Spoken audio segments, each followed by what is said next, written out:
If you are looking to make more sales by knowing what to do and what not to do, getting better with your words, your tonality, getting over objections, and knowing how to handle objections, then these call reviews are exactly what you need to be listening to every single Monday.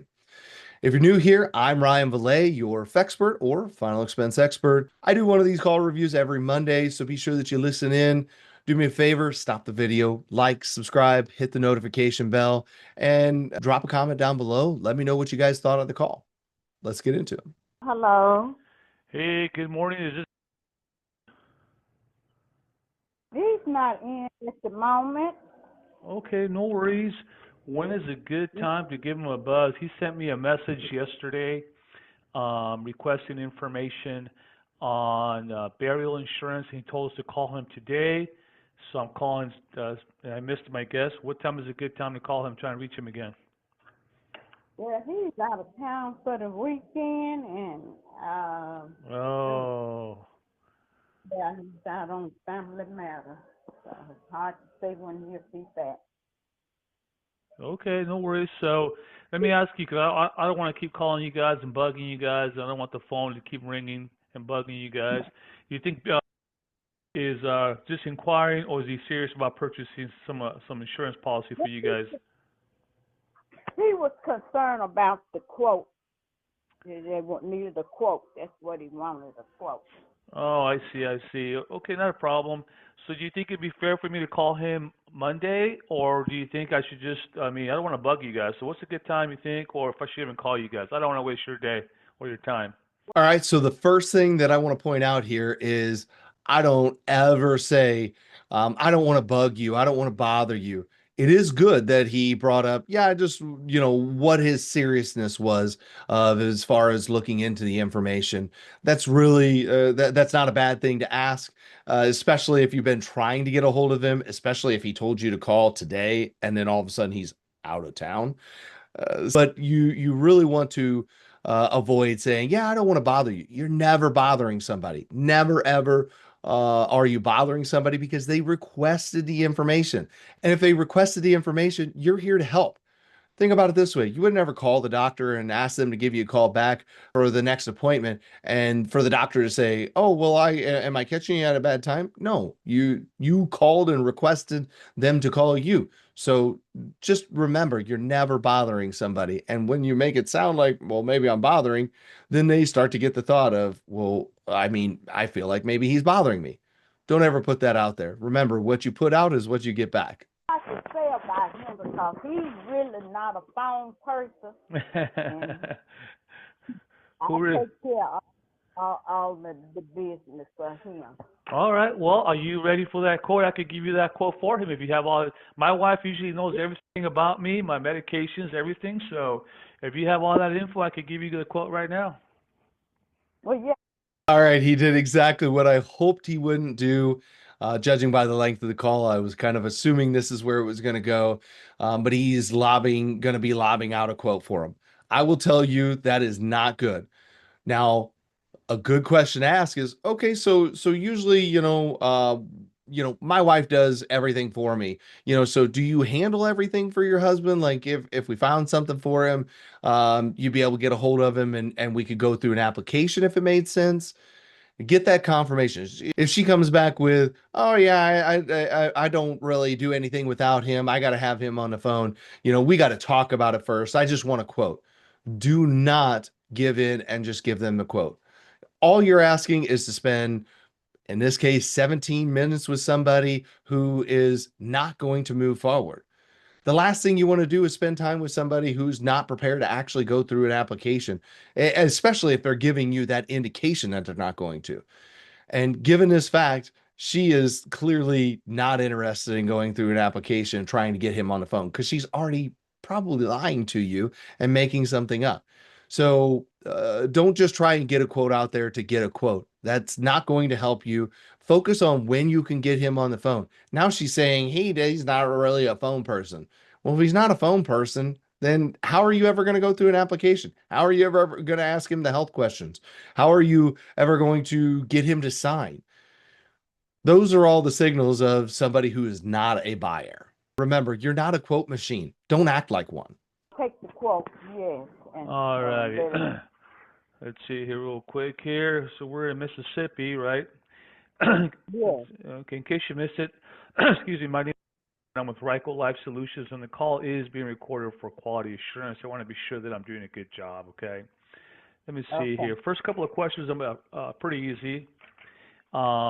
Just to let you know who I am, okay, I'm a broker, so I have 40 companies in the state of Mississippi, and we're regulated by the Department of Insurance. So we usually get our clients the best rates possible because we are regulated by the Department of Insurance, okay? Go ahead and give me his date of birth. Or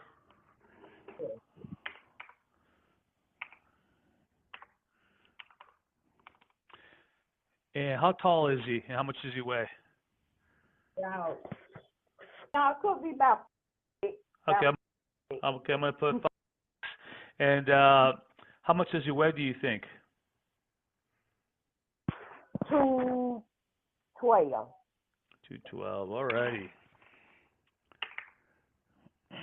So I'm gonna ask you, like everything we're gonna talk about, right, is based on his health, his age, and the price is guaranteed never to increase. Okay, so we're not like AARP, Globe Life, or Colonial Penn. Okay.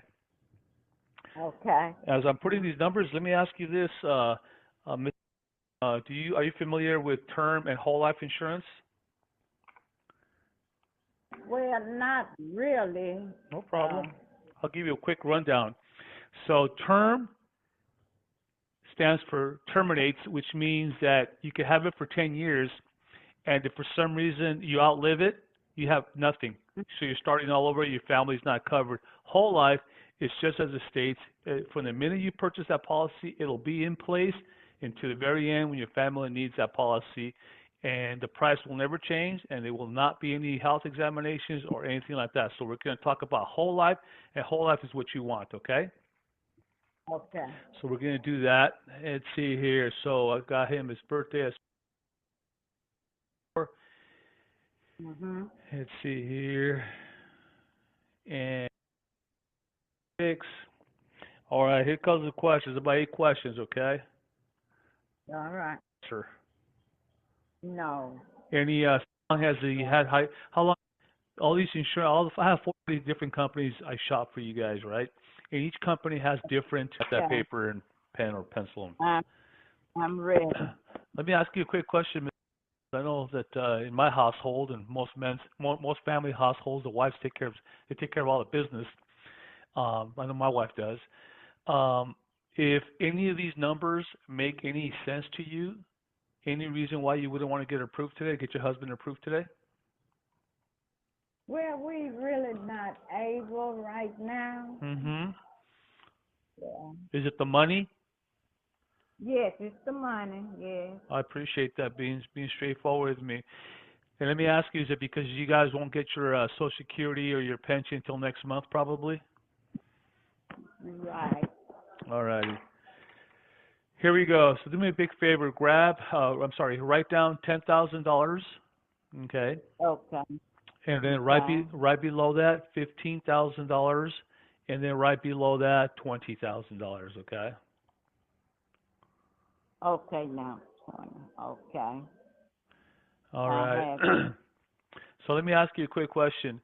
When it comes to budget, obviously as we get older and we're retired and not working anymore, our budget's pretty important. So what are you guys looking to spend? $50 a month, $75 a month, $100 a month? Have you thought about that? At least about between $40 to $50 a month. I think we can squeeze that. You think you could swing that? And I think so. and hopefully this never happens. It doesn't happen for a long time. But what do you guys want for? Do you guys want a cremation or a traditional burial? Traditional. Okay. All right. Next to the $10,000 number, go ahead and write $73. Okay. So a $10,000 policy with pain meds, his high cholesterol, his high blood pressure is going to run you guys $73 a month, and that is, yeah, it's expensive, it's a little pricey, but that's day one coverage too. This is not a graded or guaranteed issue, which means you have to wait 2 years before you die. This is this will be covered. He'll be covered immediately. All right. So write $73 next to the 10,000. So I'm going to give you 15,000. Okay. 15,000 is definitely $108. Okay. Ooh. Yep. So right now, so then what I'm going to give you is I'm going to go a little bit lower. I'm going to give you 8,000 also. Something is better than nothing, right? Right. So I'm going to give you 8,000. $8,000 puts you pretty close to your budget at $59. And this is also day one coverage. There's no waiting period of 2 years or 3 years. It'll be covered immediately. So I know it's not $20,000, but it's $8,000, and that could help a lot when that time comes. Yeah. Okay. Now I know that money is always important, and money is always an issue to all of us. If I was to get you approved, if I was able to get approved, when would you want that payment to come out next month in July? It's hard to say right now because we just got our daughter a car and we trying to help her. Those kids, huh? Yeah, keep the children in school or where she lives. They have to be in school. They cannot miss a lot of days, and she have to have transportation. So, $59. It's hard to say. So we just get back with you since we have the quote. So what I'm going to do. I don't want to sign up for anything. Oh no, copy that. I'm just you don't have to buy anything from me. We're going to take it real easy and casual about this, okay? Number one, I like helping people. When none of us want to talk about this topic, and nobody wants to plan for this topic, right? Nobody, you think about it sucks, to be honest with you, right? But it's an important topic because when that time comes, the last thing we want to do as we leave this planet is to be a burden to our children, right? That's the biggest concern. So, and that's to tell folks like, hey, I know it sucks talking about this. It sucks to be on the phone, but we want to be sure that if that time comes tomorrow or tonight or in 3 years that we're ready for it. You know what I mean? So I just sent you a text message to your phone that I'm on with you right now with my business card, okay? Okay. It's got my name. It's got the 909 number is my direct cell phone. It's got my national producer license number, which means I'm authorized to work across the country as a life insurance agent, and my company name and website, okay? So think about it. Talk to the hubby and see what you guys want to do. And if it's okay, I'll follow up with you guys Monday. Is that okay? Or when's a good day to follow up with you after you talk to him? Well, he might be back home about Monday. I'm not sure. All right, no worries. Just give me a buzz. Are you pretty good with your cell phone? Let me ask you that. Yeah, I got the text message.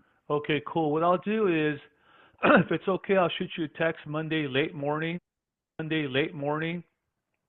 See if you had an opportunity to discuss this with the hubby, and see if you guys want to go ahead and execute and get the policy and get them covered. Okay. Okay. You have a great weekend. Okay. You have a blessed weekend. You stay blessed. Just take care. So you can clearly hear that he didn't get the sale. A couple huge things again, like we talked. Don't just go at it as if you're a quote machine. Obviously, I skipped through all the health details and so forth. Those are kind of irrelevant. One of the big things I want to point out is whenever he went to give the price quotes, he gave her 10, 15, and 20. before he even asked the budget. And then he came back through and then asked about the budget. You're already putting something in their head of this is what I'm going to hear, and then you're asking for the budget. You're doing things obviously a little backwards. She's going to be a whole lot less willing to hear anything under the 10,000, even though it's within her budget. So I could hear it throughout the entire call that she really was not interested. They were really just kind of shopping around and looking for quotes. With someone like this, it's really important to impress upon them that the quotes really don't matter unless you actually qualify. And in order to qualify, you need to have some communication with the other person to really understand exactly what makes sense. She was talking very early about budget and not wanting to spend anything, not wanting to get anything. So it's really important to hone in on that and hear that as an objection and really get over that. Okay, so you're saying that you don't have any money left over every month. She did not sound interested whatsoever. And again, basically what he walked himself into is spending 17 minutes with someone who was never going to do anything anyway. That's the last thing you want to do as an agent. Now, I'm not saying that doesn't happen, or you can avoid it every single time, but you can avoid it whenever it's clearly obvious. And with her, she was giving all the signs of nothing's going to happen today. And again, if you can't actually get the other person online to have a real conversation, then you're basically wasting your time. Unless they say, hey, look, I do everything and I can text back and forth and make sure that he's okay with this. That's a little different scenario. But again, just sounded like a whole lot of excuses all throughout the call as to why they wouldn't want to do anything. So remember, you're not a quote machine. Also, one of the things that I would recommend against, I absolutely stay away from, is he mentioned, he was giving the price quotes and everything, and how they were quite a distance away from her budget. And he said, yeah, they are expensive. In sales, you don't want to lead them to believe that it's expensive. I'm not saying, dress up a turd and make it look pretty. I'm saying you don't want to make things sound negative in any way. Hey, look, yeah, absolutely. The goal is to find you something that makes sense for you. All things considered, he went through a lot of the right questions, maybe not in the exact order that I would have recommended, especially in this situation. He had good tonality. He worked on building a little bit of rapport and had a halfway decent conversation with her. If you guys do me a favor, like, subscribe, hit the notification bell, drop a comment down below for me. That brings another Agent Call review to a close. We'll see you guys in the next one. Subscribe now to be a Fexpert. Do it.